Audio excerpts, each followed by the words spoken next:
Anchor is the easiest way to make a podcast. It gives you everything you need in one place for free, which you can use right from your phone or computer. Creation tools allow you to record and edit your podcast so it sounds great. They'll even distribute your podcast for you so it can be heard everywhere: Spotify, Apple Podcasts, Google Podcasts, and many more. You can easily make money from your podcast with no minimum listenership.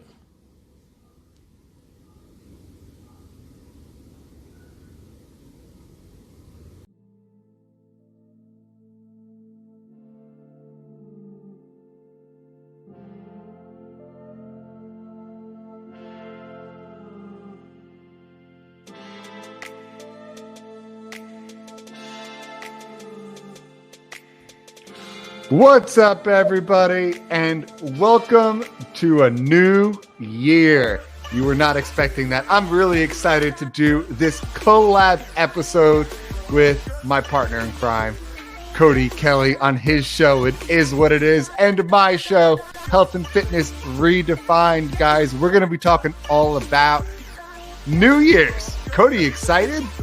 I'm super excited, man. I'm super excited to be here. Thank you again for having me on the show. You know, there's anytime somebody asks you about a show, it's always an honor. There are certain shows too, because I know it's going to be a cool vibe, a cool experience. And then you just want to connect with great people and great friends like Anthony, man. I'm super excited about this to talk about New Year, New You, man. So let's get it going. Yeah, man. And we're doing a nice little, we figured just instead of having each other on each other's shows, let's do one together. Let's keep it fresh, exciting. It's 2022, and it's going to be just one hell of a year. I feel it in my bones, man. No, same. I think, honestly, and this is something I've been focusing, it's 2022 has to be a year of accountability, right? Like,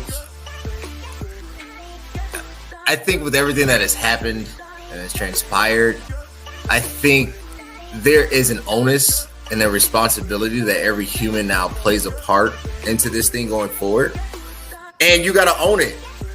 Like, you have to own the process. You have to own your life, your ecosystem, and literally look at how to push it forward. And I'm super excited because, you know, for myself, I said, look, no excuses. You know what I'm saying? Whatever happens, whatever, you just want to be able to push it forward and to drive it forward. And I think, honestly, 2022 is going to be a better year. I think, you know, we're going to get, hopefully, and I'm really praying that this pandemic under control. But I think overall, it's going to be a year that, you know, those that have really grinded, you know, and have really set up for themselves a viable path forward, you're going to really see the fruit of your hard work come to play. So I'm super excited. And I don't know if you even know this, but I'm getting married this year, man. This is it. Countdown's on. Hey, I'm happy, man. Send me the invite, man. April and I will be there. Deal. We're going to Aruba, man, in May. I'm pumped. Let's do it. That's a destination wedding. I'm liking it. Somewhere on the beach.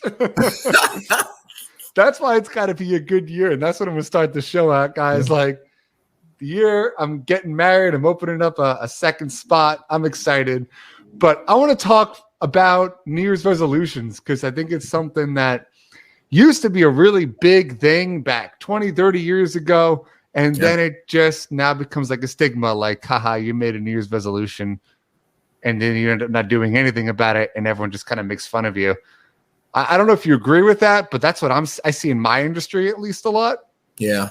And I want to bring it back. It's important. Like you said, a great word, accountability.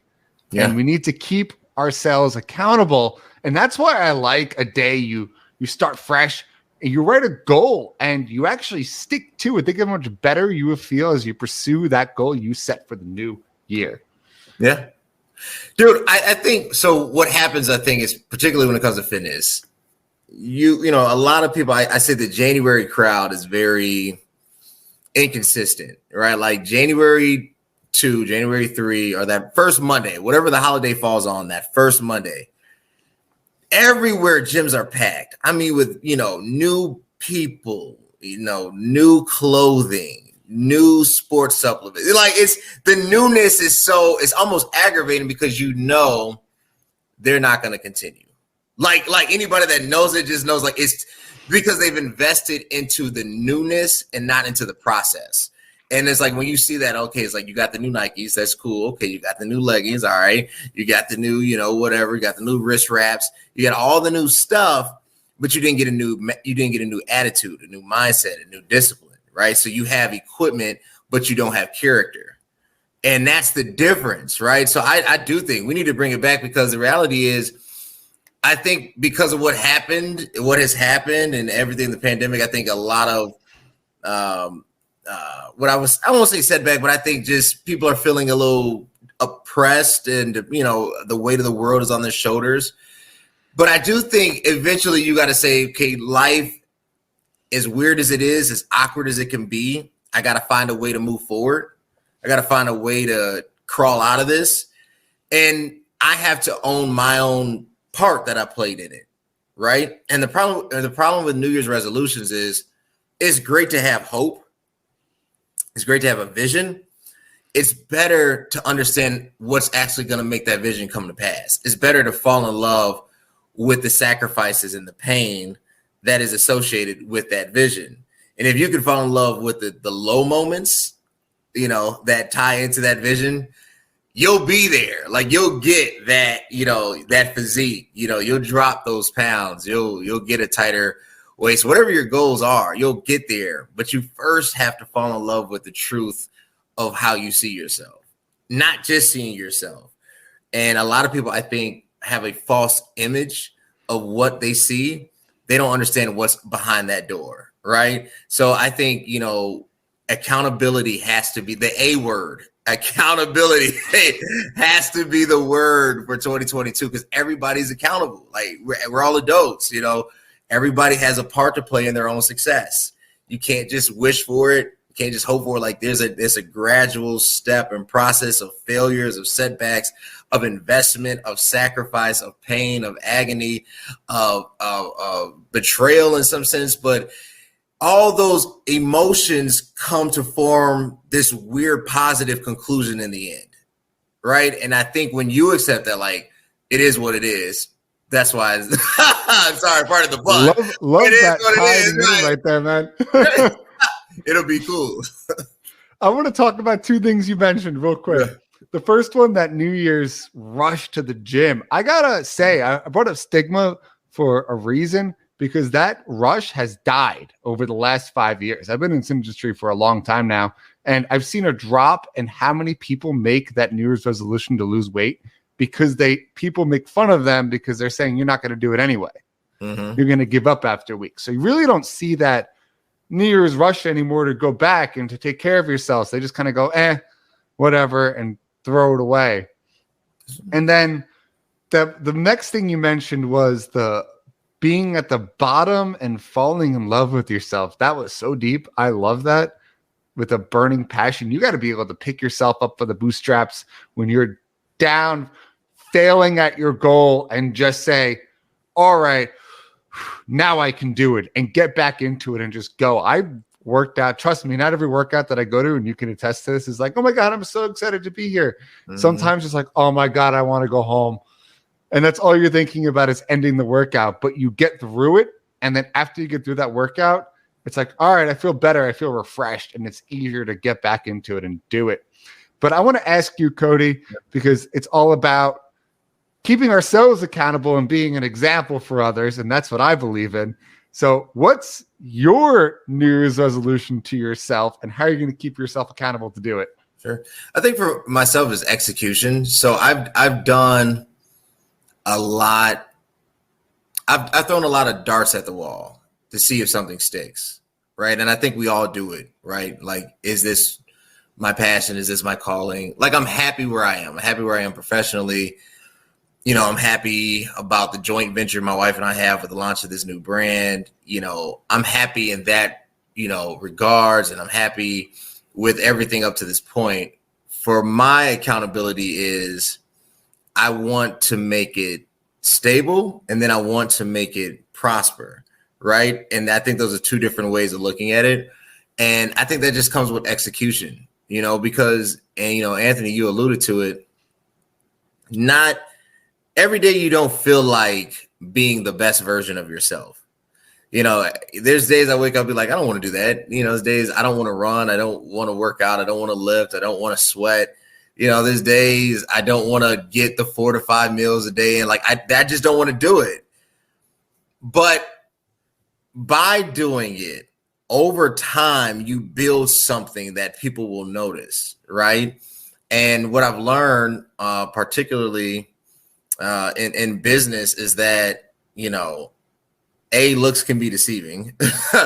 B, the reality is you have to be as excited about what you do and how you do it when you're achieving quota, when you're growing, when revenue is at an all-time high, when you're sailing and everything is cool, and when you're not, when nobody's returning your call, nobody's visiting your business. You look at your Google Analytics and you had 0 visitors for the day.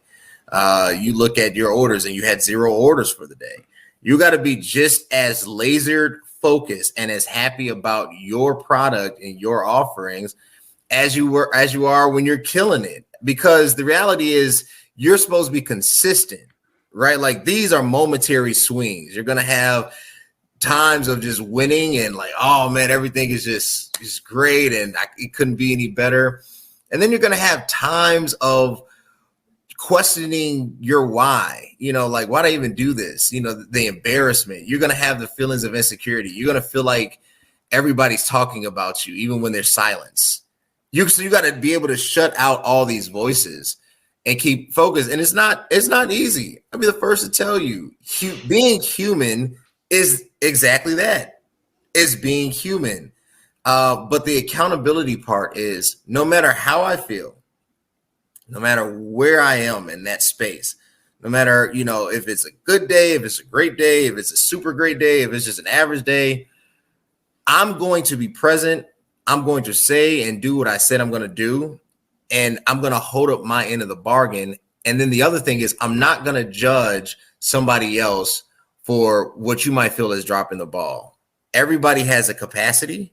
Everybody has a limitation. And sometimes their capacity doesn't match your capacity, but that's okay. They're not you. Right. So you can only do what you can do. And once you've done it, then you just live. Right. So that's how I'm handling 2022. I have to focus on how can Cody just execute better. Yeah, I love that. I'll talk about a little bit what I'm planning on doing and how I do it, just so people can get an understanding, because obviously I'm in a million places at once. But I loved how the handling. Hey, what's up, y'all? Just got done with a Saturday workout. I'm at a new gym. Shout out to USA Gym. This gym is for bodybuilders specifically. They let me in, but look, you get through those Januaries, those cold months, particularly in the Midwest. Superpower. Why aren't you on your journey? Why aren't you getting ripped? Why aren't you getting shredded? You could be having muscle right now. Go to www.cbnkglobal.store where all your fitness needs are. The handling when you're down in the dumps and liking what you do. So, I mean, not to bring it back up, but I mean, my gym got closed for 7 months. Everything I put my life into and all the risks I took in my life, like, I watched my business fall, burn, and slowly die from the inside. And there's something I can do about it. Instead of doing what most people did and hide in a ball, I said, let me start my own podcast. And here we are. Yeah. Almost 2 years in, pushing through this, and it's been a lot of fun. And I really appreciate all of our listeners and everything. It's been amazing. But that's kind of the point. There's always opportunity in adversity. There's always something you can do to bring it up. So what am I looking to do for the new year? I'm looking to really start ramping things back up. I'm not going to say to myself, what if I close again? What if they shut us down? I'm just going to take it day by day and be better than I was yesterday. And what I love, and a great way to keep your guys a little bit of accountability to what you're doing, is I have broad goals, which are be better than I was last year. That's always my saying, New Year's resolution. Be better than I was last year. Constantly push myself forward. And then I have very specific goals, like business goals, for example, or a view goals for the podcast. I set these and then I check back in quarterly. So at the end of 3 months, I'm looking again going, where am I? What can I work on? How can I improve? Something that I need to get better at, that I'm going to have my audience get better at, start writing these down. Take your New Year's resolution, write it down, put it somewhere you can see it, next to your bedstand, on your refrigerator, in your phone, and keep yourself accountable by constantly looking at that and remembering, and instead of throwing it by the wayside. So when you have those really bad days, you're looking at it saying, this is what I need. How can I get there? And then every day for that year, you're thinking about how you can get there. And I'm going to do this too. We talked about last year, if you want to shoot all the way back a year, about SMART goals. Cody, you know what SMART goals are? Yeah, specific, but yeah, the acronym, yeah. Measurable. Yeah. Yeah. Exactly. And that's the biggest thing. Keep it specific, keep it measurable, keep it attainable. So don't pick something that's like, I'm going to get $10 million cash in a briefcase. Kind of ties into realistic and then timely. Set a time for it. I want to be hit this by this. I want to hit this by this. And this is going to really help you improve and be better. And then you can say, I went better, instead of be looking down and wondering where time goes and how things kind of got caught up in the fray and how am I 30 pounds heavier and how did this happen in my life? You're constantly checking up, and that's going to help your happiness. Cody, I don't know if you knew this, but I mentioned this on the show a few times, is that you get a dopamine release, not when you hit your goal, but in the process of achieving it. So you get happy when you know you're getting close to achieving your goal, not when you actually hit that goal. Sure. Crazy. Yeah. So you constantly have to set goals to keep yourself accountable, keep yourself happy, keep yourself engaged. You're going to watch your energy level skyrocket. And it's not the people that hit it and are successful. They fall down into these slumps on themselves, which is why they constantly set new boundaries. The best of the best constantly are saying, I mean, look at Elon Musk, like, guy's a billionaire, and he's setting goals for himself to be better because he knows he needs this to keep himself accountable, to keep himself pushing forward. A little bit there, man. I think Elon's a good example. I have nothing against Tesla. I like Tesla. I'm not even gonna. Elon is this generation's John D. Rockefeller. Maybe not. Maybe that's Jeff Bezos. I don't know. It's always a toss up between him and Bezos. I will say one thing you will find out with any leader is that they're never their vision is so big that they can only handle it in small amounts. Yeah. Right. So Elon's vision, Jeff's vision, Warren, even in his elder statesman, age, his vision still is huge. He can only do it in small amounts. And those individuals are great at executing granularly. Right. So I think for them, it's about, okay, if this is the end goal, whatever that is, what does it look like in 2021? What does it look like in 2022? Right. And what I've loved about seeing their evolution and what they've created is every year they've added something. Right. Like the thing about, I think, life, about business, about relationships is that you can't stay stagnant. Right. Like, okay, if I was doing a podcast episode a month, I got to do now 2, next year. You got to learn how to add. You got to learn how to tweak. You got to learn how to modify. And that's because the trends change so fast, right? And you have to evolve and to grow with it. And what a lot of companies do, especially if they hit success early, I think a lot of people, is that they keep it like this in a very linear path. But the problem is life isn't linear, right? So when life goes up and down, your stability will become in question, right? Like, are you really as stable as you say that you are, right? And I think something that people in fitness, people out of fitness, you have to ask yourself, am I really growing? And that's a real question. Like, did I really say or set out to do what I said I was going to do? In all things, right? Like wholeness, right? Wholeness is a big piece of it. And I think it's a healthy conversation, and it's an honest conversation, because we're human beings. So we're gonna drop. There's gonna be slack in some area. But the cool thing about slack and deficiency, and the cool thing about being a human, is that there's always an opportunity to improve and to repair, right? Or in theological sense, to repent. There's always this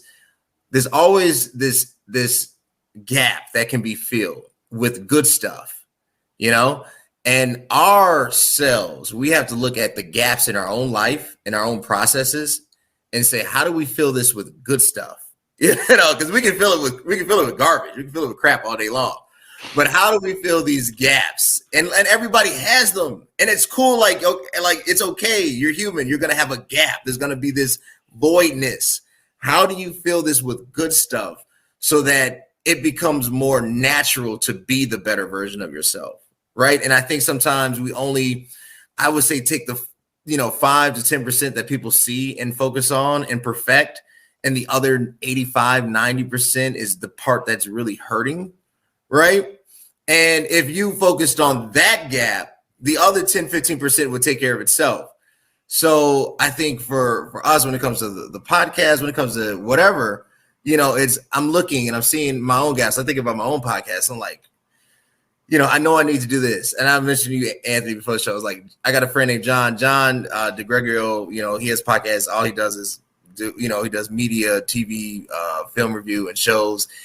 And he kills it. But every day, it's like every week he's adding something, some new layer of context, some new technologies implemented. Like, he's so into it that when I get on his show, I feel like I did my show a disservice. Right? Like, I'm like, man, my graphics don't look like that. Man, I don't even have an intro video. Man, how do you have royalty-free music? Why are your cutscenes so, how are you hitting, how are you operating this from a laptop? So he's so into it because he said, and it wasn't always like this. When we first started, it was a little, it wasn't like this, but that's why, and I think that's why you can't have jealousy, because, life is weird. And in seasons, certain people will look like they're winning, and in other seasons, they will look like they're losing. That's why it's hard to be a back-to-back champion, right, in sports, because, this year, last year it was the Bucks. This year it could be whoever, that's life. But if I'm able to see it and I'm able to say, these are the gaps, how do I make myself better? Who do I need to partner with? Do I need to come back on Anthony's show, see what Anthony's doing, see the cool graphics he's inserted, see how he's evolved, see the new microphone, the new technology he's implemented, ask him questions, pick his brain? Because that's how you get better, because, none of us is God, right? The only way I can get better, I got to be with somebody better. I got to be with somebody that's faster. I got to be with somebody that's quicker. I got to be with somebody that challenges me, that says, hey, look, let's do it this way instead of this way this time. And then you'll start piggybacking and feeding and say, that does work. And then you'll start formulating your own style within their own practice. You know what they say, Cody? Look at it. You're the average of the 5 people you hang out with. Yeah. You want to be better? Hang out with better people. Hey, I hang out with you, man, so I think I'm doing well. I was going to say the same thing.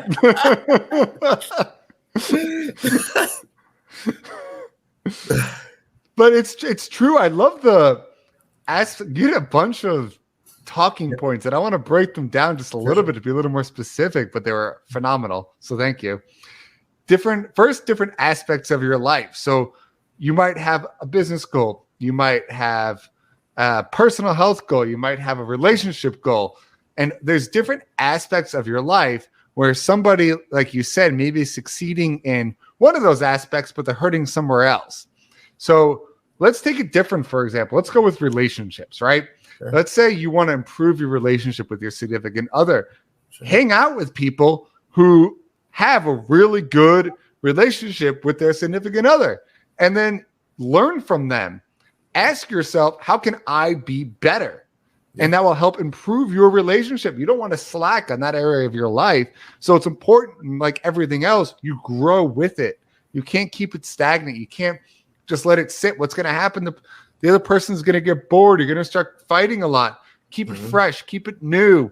And that's really how you're going to help build your relationship with your significant other and feel better in that aspect, because that is an important part of our lives. Don't forget about that. It's not all about business. Then you do have the business side of it. How can I be better? If you do your same 9-to-5 job every single day, get paid the same exact rate, and you're not happy, I'm going to emphasize that if you're not happy. If you're happy, great, keep doing what you're doing. But if you're not, ask yourself, how can I be better? How can I do better? How can I do more? In my gym, I'm changing things every week.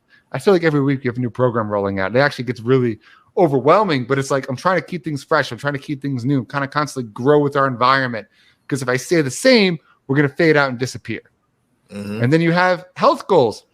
And I'm going to be a little more specific on this one because this is an emphasis for both of our shows is let's say your New Year's resolution, right, is to lose 50 pounds for the year. 50 pounds is a lot of weight. I'm going to look up and see a giant step and I'm like, I can't do that. Sure. So what you got to do is exactly what you mentioned, Cody. You got to set a smaller goal. So instead of saying, I'm going to lose 50 pounds, why not say, I'm going to lose 1 pound a week? And then what happens? 1 pound's easy. That's a little change in my diet and I'll lose 1 pound. Yeah, guess what? You do that every single week. You just lost 52 pounds for the year. Now you beat your goal by 2 pounds. Train your mind to think differently. Look at Jeff Bezos. I'm going to talk about him for a second. People who are that wealthy didn't start off that wealthy. Generational wealth is very little of the richest people. The richest people in the world didn't start off wealthy. They started off like you and I listening to the show right now. But what they did, like Jeff Bezos did, in his garage, had a little table. He started a company which was already around, ShopRunner, for those that remember it, already did what Amazon does. And he said, how can I make this better? And he slowly worked off, I think Amazon started as books only. Yep. And he just started reselling books. And then he thought to himself, how can I make this better? How can I make this better? And he kept himself accountable and achieved little goals. He didn't wake up and go, all right, so today I'm going to become the biggest company in the world and I'm going to do it by tomorrow. Yep. He didn't say that. He did little tiny goals that he achieved and eventually just started growing. If he did it, anyone listening to this show, anyone in the world can do it. So stop blaming outside forces. Start looking from within. And I loved how you said, keep yourself accountable by asking yourself, what can I do better? Am I the best version of myself?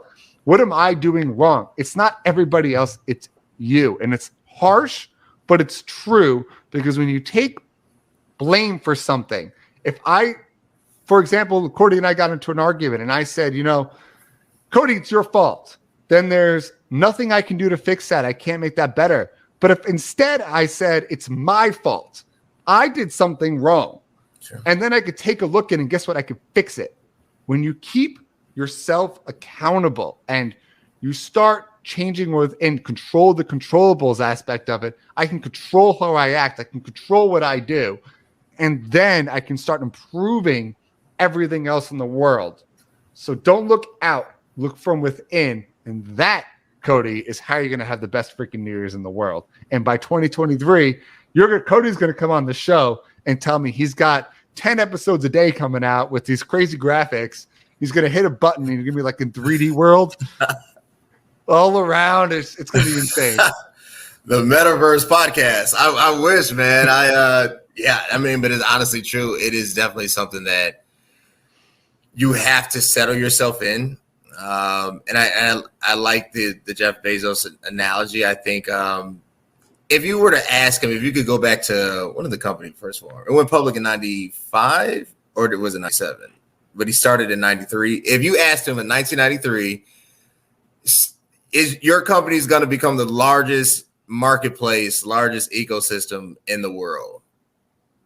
He would probably laugh. Well, he might accept it. He'd be like, yeah, that's what I see. Other people around him be like, no, it's not. You only sell books. Matter of fact, most people don't even use online to purchase stuff. So when he started it, e-commerce really wasn't a thing.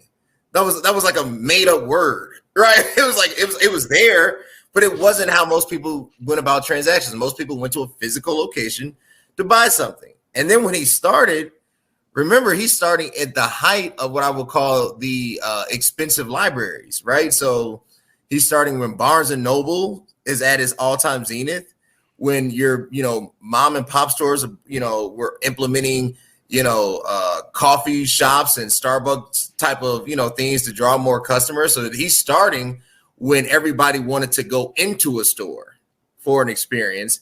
And then he creates experience that was not, it was beyond his own niche. There was no really market demand for it.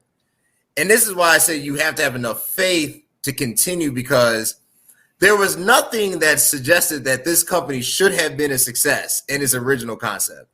And then he kept adding. It didn't say, if he would have just stayed a bookstore, Amazon would be where Audible is right now, which is obviously a subdivision of his company, right? Audible really is the blueprint of the original Amazon. Yeah. I buy my groceries from Amazon. I do. I admit I like Amazon groceries. It gets delivered to my door. I pretty much have bought all my Christmas gifts via Amazon. Like, Amazon is so almost universal that it's a place. It's a noun. It's a thing, right? It's like, I'm gonna just Amazon it, right? You don't even think twice. Like, if you could buy it, you'd probably look, is it on Amazon? So when he started this, he literally said, I'm gonna create something that has really no value right now. I'm gonna keep investing in it and keep doing it because things do change and things will change, and eventually people will get tired of fighting traffic, and eventually nobody will want to go to a 40,000 square foot building just to look at books and not buy expensive coffee. Eventually, because of the way the world is going, people will be forced to order things from home. And when that day comes, I'm going to be the biggest dog in the yard, right? Right. And he did it. And I know that sounds wild, but he created something that is basically like it's home delivery in a time when nobody was thinking home delivery, So and that's where your vision has to be so big that you have to do it in small steps, right? Your vision has to be so consuming that everybody around you thinks you're going to fail, that nobody believes in you. I think the sign of success is when nobody believes in you. It's like the inverse relationships that you have to look for, right? Like, okay, so you think I suck. In some weird way, that's evidence that you can do it. Like, oh, you don't think this is going to work, right? And then somehow you take that negativity, you take that lull, right? And all those just painful experiences that human beings go through and say, they don't have faith in my product. They don't have faith in my business. I'm going to make it better anyway. I'm going to make it hotter anyway. I'm going to make it faster anyway, right? And you keep on, and eventually the market will catch up to where you are. Right? Like, it's weird. Like, it all, and then there will come a day where those trends that used to dominate the marketplace are no longer applicable, and you will be the last one standing. And then you will have expansive exponential growth because you stayed with it. And I think for us, and you mentioned relationships, and that's the key thing, something I've been focusing on is consistency. If you want to make a healthy relationship, you have to be present. You have to be continuously working on it. You have to get help. You have to be with people who've had success. You have to stop listening to people who've never been married, give you married advice. You have to be with people who've done it 30, 40, 50 years, went home to the same person even when they did not want to. You have to be with people who have done it, or else you're not going to know how to do it. Right? Like, and something we have to learn as people and as business owners, we don't have to recreate the wheel. Now, we can make this thing fly, right? We can go faster, but the wheel is already made. Like, I think like now everybody wants to recreate this thing. Like, no, don't recreate it. Just learn how to tweak it, learn how to make it work for you, but it's a wheel at the end of the day. So for those out there, my encouragement to you is that, you're going to wake up one day in 2022 and want to throw it all away. You're going to want to quit. I'm not just talking about fitness. You're just going to want to say, screw it. Screw everybody and anybody, and myself included. And when you get to that point, you have to have enough love for yourself and enough faith to say, I'm worth continuing the fight. I'm worth it to somebody, even if you don't know who that person is, right? And dig down and grab hold to that thing and say, I'm worth it, right?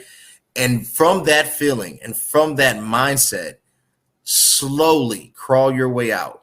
And I do mean slowly crawl, because you will find yourself breathing. You will find yourself at the end of the tunnel, and you will have literally lapped others because you kept moving forward, even if it's a centimeter at a time.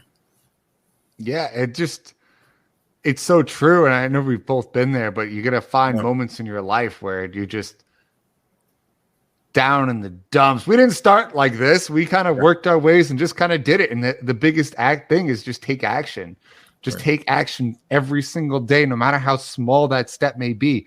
Just do it. I mean, Nike had the best slogan right there. Just do it.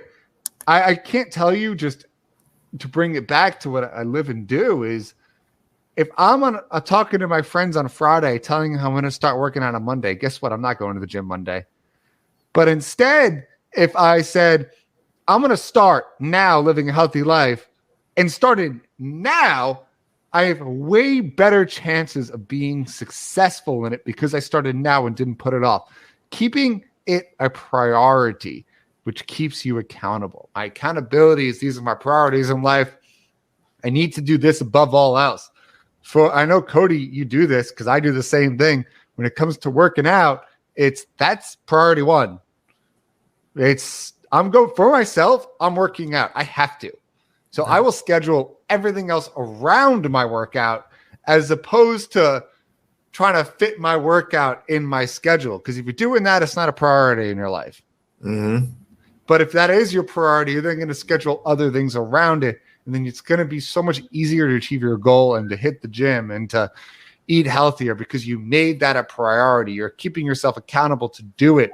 Whatever it is you want to achieve out of life, keep it a priority. You want to have a better relationship, keep your significant other your priority. You want to lose weight, keep the gym a priority. You want to be better in business, keep your business the priority. Whatever it may be, you get the point. Keep that your number one thing and schedule life around that. And then by the end of the day, you will accomplish what you want to accomplish by keeping yourself accountable and doing it and learning that it's your fault for the reason you didn't hit your goals. And I want to emphasize that because it is your fault. And I want you to take home this message and say, Anthony, that's so degrading. You're saying it's my fault. No, it is your fault. I'm telling you it's your fault because I'm giving you the harsh truth because you're not going to take that.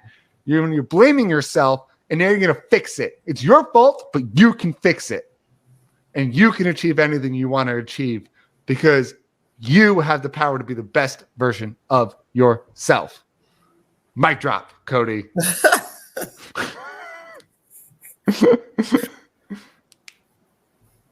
Awesome. But, Good. That was good. Yeah. Let's wrap this thing up, man. So just one sentence, break down, sum it up. What does New Year's mean to Cody? What are you walking away from this episode? Sure. And wrap up your show, man. Go for it. New Year's means to me, I am graced with another opportunity to do what I should have done 10 years ago. Time, I'm trying to do this without being preachy, but your life has already in some aspect been designed. In some aspect, there is a responsibility that all of us play in the writings of our own chapters. And what New Year's does, it presents your pen in life with fresh ink to continue the story. right. The story is not, the story, the pages, the length, the font, that's already, a lot of that has been predetermined, but to continue it, right? To make sure that the story comes to a full completion, that the characters are fully developed, that the settings, the plot twist, everything happens the way it was supposed to happen. That's your part. Your part is to guide this pen, right? And a lot of us don't take the opportunity to realize that you've been graced with another opportunity to have ink in your pen. And what you do with that ink is on you. What you do, how you do it, what style, what format, that's all on you. But the ink is there. And you have to appreciate that you have paper and that you have ink. And my encouragement, and to sum it up, what I got from it is that I want to create a story that can be read for thousands of years and somebody can look to and say, I can draw inspiration from that. Because when I see it, I see myself in it. I wasn't granted $1 million business loan. I didn't have a small business loan. I just did what I did, and I wasn't perfect in it. But every day I appreciated the ink and the paper, and I kept on keeping on. And I think for everybody out there, you have ink. It might be a sucky pen. You might not like the story and how it's formulating, but you have the power to change some of the narratives. The characters are going to be where they are. Those characters are there for a reason, but how you interact, how you engage, all that is going to be left up to you and how you want to guide this pen. And at the end, you want to say, I've written a beautiful story. So I encourage all of you to write your own story and to make it as cool as possible. I'd love that, man. Write your own story, finish it out. You have the power to make your own book. And my takeaway, I think I pretty much said it like 75 times, is I keep myself accountable. I love New Year's because it's a way to look back and say, did I do what I wanted to do this year? What could I have done better? How can I make the next year even better? And I look deep within to really learn how I can move forward with the new year. And I don't do just one aspect of life. I'm hitting all my aspects of life. Yeah. Because it's important to me to be a better fiance / now husband coming up. But I want to be the best version of that I can be. I want to be the best family member in my immediate family I can be. I want to be the best business person I could be. I have a dream in life, something since I was, oh my God, I can't even remember. Since my first memory of what I wanted to do in my life, I live by a quote, is that they say you die twice. Once when you perish, and the second time when the last person mentions your name. And that's really deep because it's so true. I don't want to die twice. I'm okay with dying the first time. I get it. It's a part of life. But dying that second time, that's on me to make sure that I live forever. And a great example, just if you're not understanding what the quote means, just pick a name out of a hat. George Washington died 300 years ago. We're still talking about him. He's never died twice. Somebody like that, that's my story. That's what I want to do. That's who I want to become. And thank you guys for embracing us on this brand new, fresh start. We took everything. We took Cody's show. We took my show. Let's just do it together. Let's have fun with it. So all of you right now are going to go hop on and subscribe to It Is What It Is with my man, Cody Kelly, right there. You're going to go hop on and subscribe to Health and Fitness Redefine podcast, guys, with me right now. Turn those bells and whistles on if you're listening on YouTube. And thank you guys for joining us. And we will see you next time. Cody, sign us out, man. Yo, connect with Anthony Amen. Follow him on Instagram. Follow him on all his social media platforms. Subscribe to his page. You're missing out if you're not. You're literally losing because you're not following this man. He posts positive stuff. I mean, he'll help you. A lot of people will charge you for every single advice. He will literally connect out of his own dime and wants you to be the best version of you. You're missing it if you're not subscribed. Follow him, subscribe to the page, follow him on YouTube. Man, blow him up, guys. And if you're in the New York area, you already know he's opening up a second location. I'm sure that location is coming near to you. Join. Why not? You have Netflix. Just join. And connect with me. If you want your signature sports supplements, cbnkglobal.store. Those supplements are designed for you. Be your own hero. IG at cbmk33. Until next time, guys, I appreciate it. Until next time, guys.